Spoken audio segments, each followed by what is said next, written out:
Hello students. So today we are going to revise poem Rain on the Roof by Court Skinney.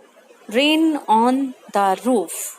Okay, so as the title suggests, this chapter is related to rain. Okay, so these days also it is rainy season outside. Rainy season is going on. Right now it is also raining outside. And tell me, children, how do you feel like when it is raining outside? What thoughts come to your mind, or what would you like to do?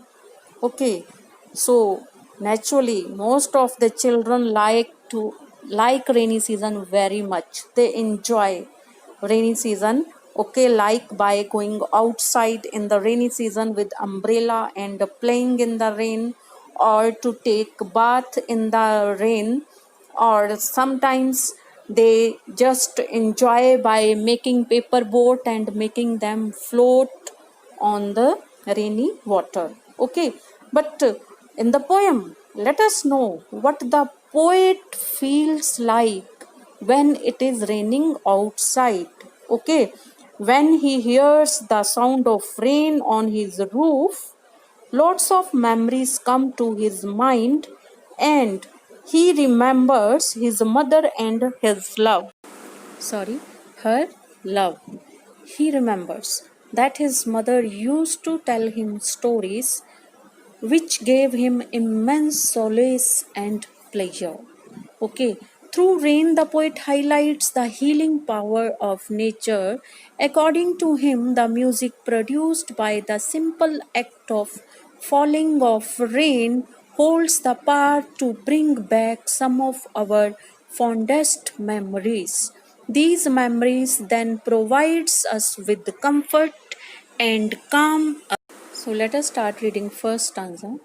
When the humid shadows hover over all the starry spheres. Humid means full of water or damp. Shadows यहाँ पे clouds के लिए use करा गया है. Hover means move. Okay. Starry spheres, the groups of stars in the sky.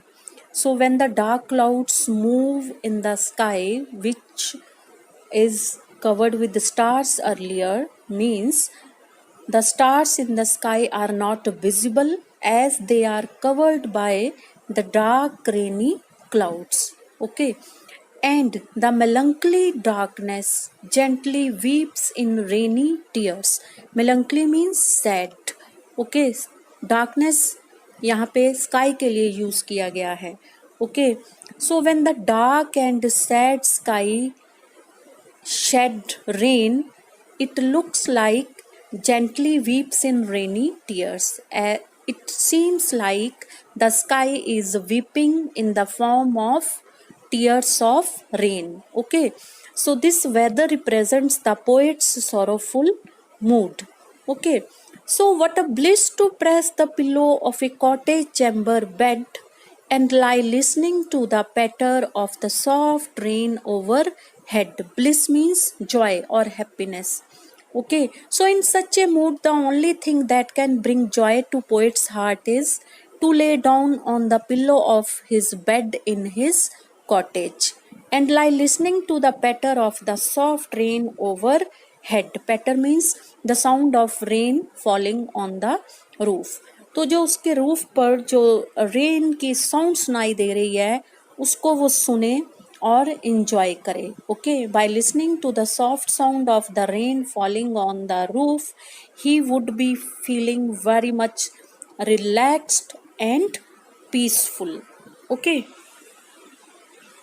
Coming to poetic devices, in the first line, humid shadows hover. Humid hover. Both are starting with the H consonant, example of alliteration. In the second line, starry spheres.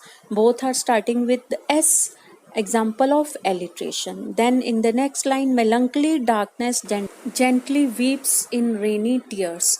Melancholy darkness मतलब sad sky. क्या sky कभी weep करता है? नहीं.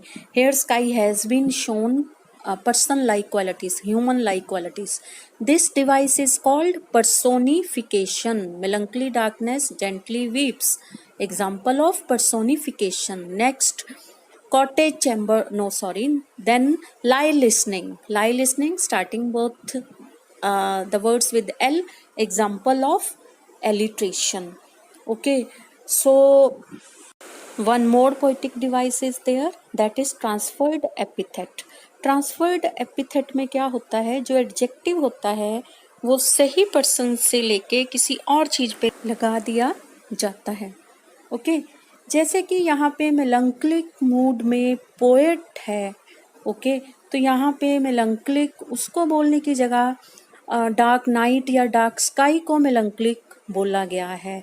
That is the example of transferred epithet also. Melancholy, darkness. It is the example of transferred epithet.